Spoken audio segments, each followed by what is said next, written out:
Hey guys, welcome back to Thrifty in OKC. If you are joining me for the first time, I am a part-time reseller and thrift store lover who is always looking for a good deal, and I live in Oklahoma City, Oklahoma. And today I'm going to share with you another jewelry haul that I have. This one is going to be short and sweet. I am not feeling 100%, so I got my second COVID shot yesterday, yay, and feel a little drained today. But I did want to share this fabulous costume rings bag that I got at the flea market on Sunday. So I had a super good thrifting weekend, which is random. There's something in here that is not supposed to be in here. And just like one of those weekends where I felt like I just found tons of awesome stuff.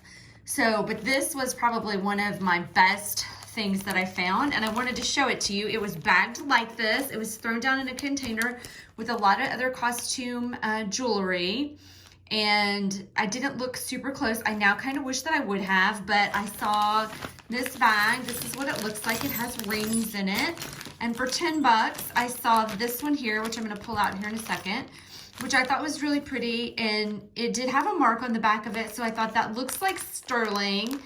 And I love that stone. I would wear that myself. It's worth $10. I'm going to grab the bag. But, so I'm going to just kind of pull these out here and show them. So again, costume rings, you would think junk jewelry, right? Well, this is crazy because I'm going to show you some of the beauties, and lesson learned for me and maybe for one of you guys, to just don't assume that because somebody thinks this is a bunch of costume that it is actually a bunch of costume. So this was the first ring, the one that I saw that I liked, and it is stamped 925 on the back of it, so it is sterling. Well worth $10, right? Easy peasy. Easy peasy lemon squeezy, as my son would say. So then I also have this marcasite butterfly that was in the bag. It is also 925. I have tested all of these as well, so they need a polish. Obviously, if I'm going to polish, don't always polish silver because I know some people like the patina. So 2 925 rings, right? This is also stamped 925. Just a little simple band. I mean, nothing fancy.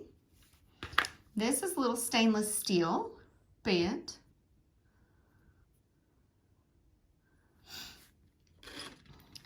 $925 stamped. So as you can see, I've got a lot of rings here that are not, in fact, what I would consider costume. I guess maybe this person might have considered that they were costume because they're not gold, but I did get this toe ring. This is not 925, but it's magnetic, so that I would consider costume. I think I had 2 toe rings. Yeah, here's the other little toe ring. Cute little butterfly, but not 925. This one is stamped 925. I think it is missing a stone though somewhere, so that will go in my scrap pile. One of these days if 925 goes up. And none of those gems tested positive for gems on my Presidium gem tester. Another 925 little ring, another little heart. Somebody liked hearts, obviously, right? So this one also 925.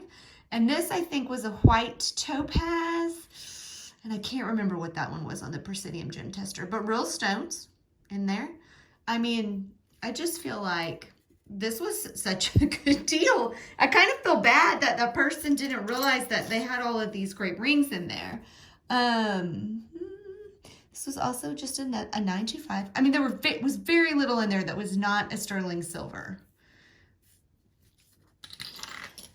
This one is a little bent, and I think this showed as jadeite on the Presidium, but a really nice, pretty purple stone, also a 925. Some of these do have maker's marks in them. I don't have my loupe with me, and my eyes can definitely not see on their own. You can see kind of the reflection of my light there. So I can't tell you exactly what the maker's marks were. I mean, not anything that I thought was crazy, but... Spoon ring. This was not 925.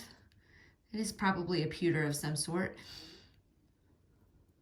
But I like spoon rings. I actually do decent with these. I mean, you know, I'm not selling them for big money or anything, but in Etsy, they were really popular, and so I sell them pretty well. Another 925 butterfly. So lots of butterflies and hearts. This one is beautiful. That was, that showed as a sapphire, which I did not know a purple sapphire existed, but I did look it up and they do exist. So I'd have to do a little more research, and then just a little tiny, I think they're little tiny diamonds in the side. This one is $9.25. It must be a gold vermeil or a gold overlay, because it is stamped $9.25. So, but that, I thought that was a really pretty ring. If you like that style of, woo, sorry about my owie there on my hand. Again, a little bit of a marcasite with a mother of pearl, it looks like. This one is bent. I might put it in the scrap pile. I don't know. I might try to put it on my mandrel and kind of hammer it out. A mandrel is that resizing tool that's kind of funny looking. Now this one is stunning. It is $9.25. I was like, oh, be gold, please be gold, be gold. But it wasn't. It was $9.25. But these are sapphires, and the small stones test positive for diamonds on the Presidium. So it is a nice ring for sure. And then my final one that I wanted to show you guys was this little cutie. And this one is actually 10K white gold. It is stamped and it does test positive for 10K, and it has 2 little diamonds on the side. And this was tested as a ruby, which that's a really pink ruby to me. So I'm gonna have to maybe do a little more investigating, but look how cute. I don't know if you can see. It says, I love you right there. Is that not the cutest thing? I think that is so cute. So, I mean, I got gold and diamonds. Woo, woo. Anyway, so again, short video, but I just wanted to share because I was so amazed. And if I would have just looked and assumed it was costume and not picked it up, then I would have missed out on all of this. But instead, I probably got several $100s worth of rings. This same one is selling in yellow gold on eBay for between $150 and $200. So just for the one ring. So I would have missed out on all of these fabulous rings just by skipping over the costume bag. So look, if you see things labeled as costume, don't always trust that they're costume. Sometimes people don't know. Sometimes they don't know where to look. I mean, these are all really clearly stamped, so I was really surprised. But I know on gold, that stuff can show up in really weird places, like the posts on earrings, and they're really tiny. So people don't know to look there, and they just think it's a costume fake jewelry, and it's not. Anyway, if you liked what you saw, please give me a thumbs up, subscribe, hit the bell, leave a comment down below. Any interaction helps my channel, and I really, really appreciate it as I'm working hard to grow. And if you recognize any of these stones or have any more information, that is one thing I am still working really hard to learn, being kind of new to jewelry, is about the different stones. So please, I encourage you to leave anything that you know down below. Thanks so much for watching. Have a great afternoon, and we will see you next time. Bye.